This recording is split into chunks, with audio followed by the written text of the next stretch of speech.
ایران کو تباہ کن کارروائیوں سے پہلے آخری موقع دینا چاہتا ہوں، ڈیل نہ ہوئی تو اسے تباہی کا سامنا کرنا پڑے گا۔ امریکی صدر ڈونلڈ ٹرمپ کی ایک بار پھر دھمکی، کہا کہ امید ہے ایران عقل سے کام لے گا اور درست فیصلہ کرے گا۔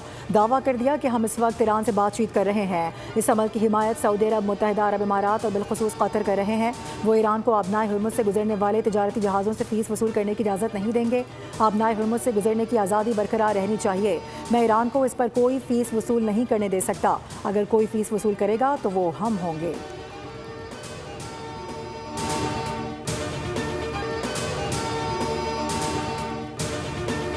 اپنی سرزمین کے دفاع کے لیے بھرپور اور پوری طاقت کے ساتھ مقابلہ کریں گے۔ ایرانی صدر مسعود پزشکیان نے کہا ہے کہ ایران کشیدگی کا دائرہ وسیع نہیں کرنا چاہتا، سلامتی اور مفادات کے دفاع کے لیے بھرپور کارروائی کریں گے۔ ایران امن کا خواہاں ہے۔ ادھر ایرانی وزارت خارجہ کے ترجمان اسماعیل بقائی نے امریکہ سے مذاکرات کی بھی تردید کر دی، کہا کہ امریکہ کے ساتھ فی الحال کوئی بات چیت نہیں ہو رہی۔ ایرانی مذاکراتی ٹیم کے تمام ارکان فی الوقت ایران میں ہیں۔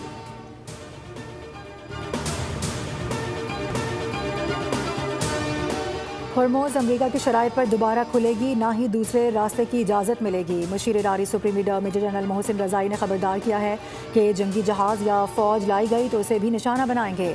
یوکرین کو ایرانی جہاز پر حملے کے نتائج بھگتنا ہوں گے۔ ایران نے یوکرین میں 3 اہداف پر حملوں کی تیاری کر لی تھی۔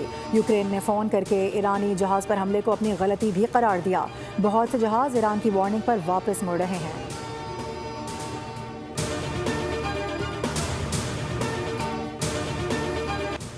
حکومت کا پیٹرولیم مصنوعات کی قیمتوں میں کمی کا اعلان۔ پیٹرول کی قیمت میں 4 روپے 8 پیسے فی لیٹر کی کمی کر دی گئی۔ نئی قیمت 331 روپے 95 پیسے ہو گئی۔ ڈیزل کی قیمت 2 روپے 45 پیسے کمی کے بعد 389 روپے 93 پیسے ہو گئی۔ پیٹرول پمپ مالکان کی ہٹ دھرمی بھی برقرار، پیٹرول سستا دینے سے انکار۔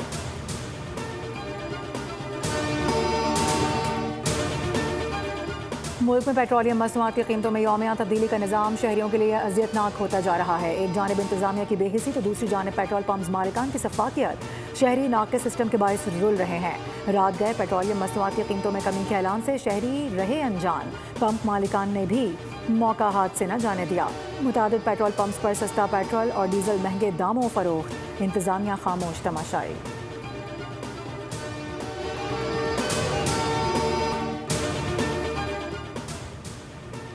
آزاد کشمیر قانون ساز اسمبلی کے انتخابات کا دوسرا مرحلہ۔ حلقہ LA 27 اور 28 کے 54 پولنگ اسٹیشنز پر ووٹنگ۔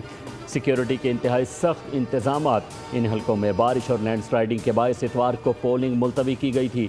غیر سرکاری اور غیر حتمی نتائج کے مطابق 14 نشستوں پر نون لیگ نے میدان مارا۔ پیپلز پارٹی 5 حلقوں پر کامیاب رہی۔ مہاجرین کی 12 میں سے 10 نشستوں پر نون لیگ نے قبضہ جمایا، 2 پر پیپلز پارٹی براجمان۔ مظفر آباد کی 9 میں سے 3 نشستوں پر نون اور 3 پر PP کامیاب رہی۔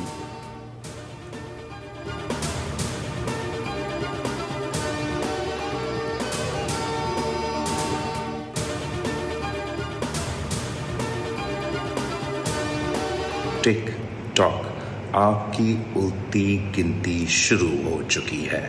ہمارا حق حاکمیت، حق ملکیت اور حق روزگار کا جدوجہد جاری رہے گا۔ یہ تحریک کشمیر اور گلگت بلتستان کے پہاڑوں تک محدود نہیں رہے گا۔ انشاءاللہ تعالی میں اس تحریک کو پورا پاکستان میں چلاؤں گا۔ نون لیگ کے دوستوں کے لیے پیغام ہے کہ آپ کی الٹی گنتی شروع ہو چکی ہے۔ چیئرمین پیپلز پارٹی بلاول بھٹو نے آزاد کشمیر کے انتخابات کو دھاندلی، گولی اور خون آلود قرار دے دیا۔ ویڈیو بیان میں کہا کہ نامساعد حالات کے باوجود بھی عوام نے پیپلز پارٹی کو 9 نشستوں پر کامیاب کرایا۔ میرپور اور مظفر آباد کی چوری شدہ نشستیں واپس دلائی جائیں گی۔ پیپلز پارٹی کبھی میدان نہیں چھوڑتی۔ وزیر اطاعت پنجاب عظمہ بخاری کا طنزیہ رد عمل بھی سامنے آ گیا، کہا اف ہم ڈر گئے، اب کیا ہوگا۔ عظمہ بخاری نے بلاول بھٹو کے بیان پر مسکرانے والے ایموجیز بھی شیئر کیے۔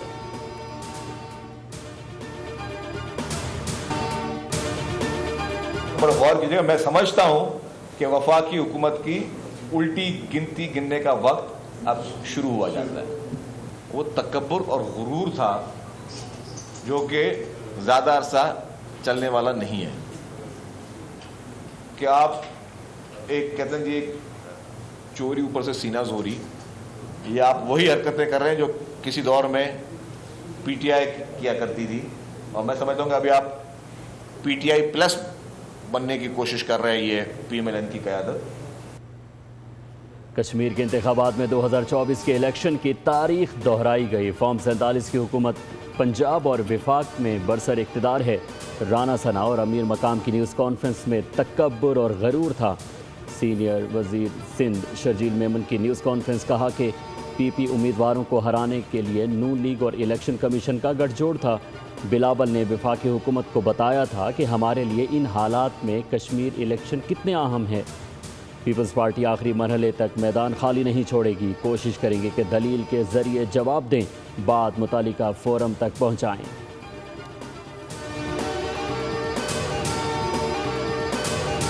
یہ جو اللہ تعالیٰ نے مسلم لیگ نون کو آزاد جمہور کشمیر میں فتح دی، یہ کئی ہمارے مخالفین کو جو ہے وہ ہضم نہیں ہو رہی۔ اور دیکھیے، ایک پولیٹیکل پروسیس جس میں عوام نے بھرپور شرکت کی، پولیٹیکل پارٹیز نے نہ صرف جلسے کیے، ایک کمپلیٹ پولیٹیکل پروسیس جو ہے وہ چلا۔ تو میں یہ سمجھتا ہوں کہ یہ تھوڑی برداشت کا، تحمل کا اور رواداری کا مظاہرہ کرنا چاہیے۔ مخالفین کو ہماری کامیابی ہضم نہیں ہو رہی، شرجیل میمن کی جانب سے بے بنیاد الزامات لگائے جا رہے ہیں، شواہد بھی پیش کریں۔ وزیر اطلاعات عطا اللہ تارڑ کی گفتگو، کہا کہ سیاست میں نوک جھوک جمہوریت کا حصہ ہے، عوام نے خدمت کے ٹریک ریکارڈ کو دیکھ کر ووٹ دیا ہے۔ جی بی میں پیپلز پارٹی کی اور آزاد کشمیر میں نون لیگ کی انتخابی مہم بہتر تھی۔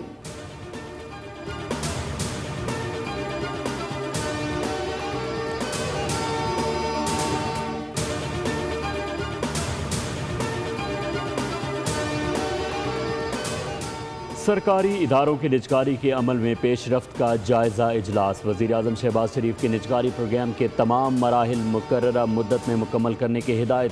اجلاس کو بتایا گیا کہ حکومت کے نجکاری پروگرام کے تحت مجموعی طور پر 27 سرکاری ادارے 3 مراحل میں نجکاری کے ایجنڈے میں شامل ہیں۔ اسلام آباد، فیصل آباد اور گوجرانوالہ الیکٹرک پاور کمپنیوں کے نجکاری کے عمل پر بھی بریفنگ دی گئی۔ سرمایہ کاروں کی جانب سے دستاویزات جمع کرانے کی آخری تاریخ 7 اگست سے 7 ستمبر 2026 مقرر۔ اجلاس کو اسلام آباد انٹرنیشنل ایئرپورٹ، جناح انٹرنیشنل ایئرپورٹ اور کراچی اور علامہ اقبال انٹرنیشنل ایئرپورٹ لاہور کی نجکاری پر پیش رفت کے حوالے سے بھی آگاہ کیا گیا۔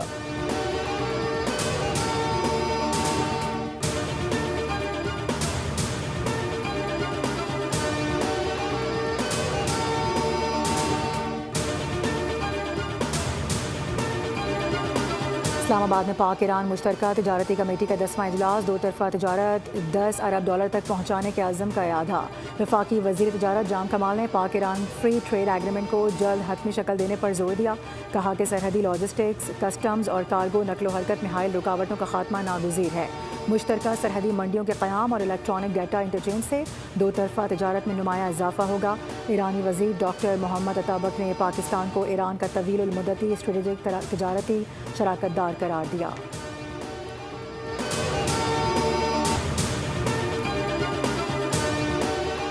عالمی منڈی میں گزشتہ روز خام تیل 7% سستا ہو کر آج پھر مہنگا ہو گیا۔ امریکی خام تیل 1% مہنگا ہو کر $80.93 فی بیرل کا ہو گیا۔ برطانوی خام تیل 1% سے زائد مہنگا ہوا، جس کے بعد اس کی نئی قیمت $84.92 فی بیرل ہو گئی۔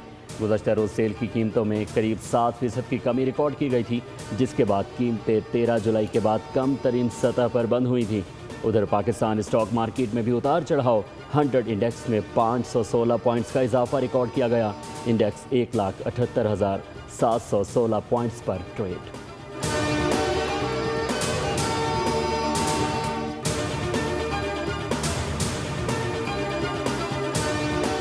حضرت امام حسین رضی اللہ تعالیٰ عنہ اور ان کے رفقا کا چہلم آج عقیدت اور احترام کے ساتھ منایا جا رہا ہے۔ ملک بھر میں جلوس نکالے جائیں گے۔ کراچی میں مرکزی جلوس نشتر پارک سے برآمد ہوگا۔ گزرگاہ کی طرف آنے والے راستے کنٹینرز لگا کر بند کر دیے گئے۔ اسلام آباد میں چہلم کا مرکزی جلوس امام بارگاہ اسنا عشری G6 میں اختتام پذیر۔ پشاور میں چہلم کا جلوس امام بارگاہ حسینیہ ہال صدر سے برآمد۔ لاہور میں مرکزی جلوس حویلی الف شاہ اندرون دہلی گیٹ سے برآمد ہوا۔ شہدائے کربلا کے چہلم پر کوئٹہ میں قائد آباد، گوال منڈی اور بروری کے علاقوں میں آج موبائل فون سروس معطل ہے۔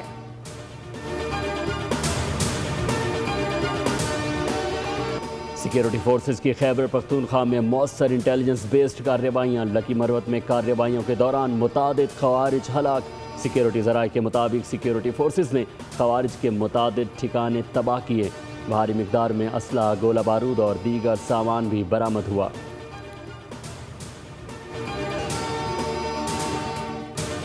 شہدائے پولیس کی جرأت اور قربانیاں قوم کے لیے باعث فخر ہیں۔ صدر آصف علی زرداری اور وزیر اعظم شہباز شریف کا یوم شہدائے پولیس پر پیغام۔ صدر زرداری نے کہا کہ دہشت گردوں کے خلاف پولیس کی کارروائیاں قابل ستائش ہیں۔ پولیس نے دہشت گرد اور جرائم پیشہ نیٹ ورکس کو ناکام بنایا۔ شہریوں کے تحفظ اور قانون کی حکمرانی کے لیے پولیس کی خدمات قابل ستائش قرار۔ وزیر اعظم نے کہا کہ پوری قوم اپنے ان غیور بیٹوں اور بیٹیوں کو سلام پیش کرتی ہے جن کی بے لوث خدمات نے آنے والی نسلوں کے لیے ایک محفوظ اور روشن مستقبل کی راہ ہموار کی۔ شہداء کے اہل خانہ کو معیاری تعلیم، صحت کی بہترین سہولیات اور دیگر فلاحی اقدامات سمیت ہر ممکن تعاون فراہم کرنے کے لیے حکومت کوشاں ہے۔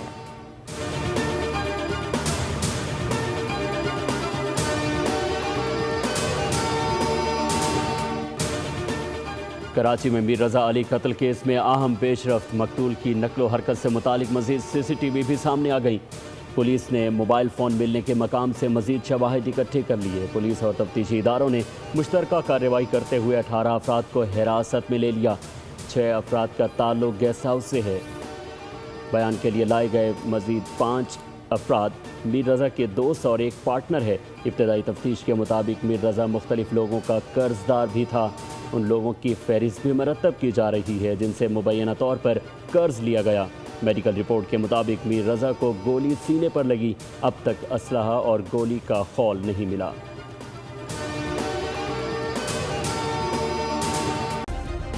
سبسکرائب کریں اور بیل دبائیں تاکہ کوئی خبر رہ نہ جائے۔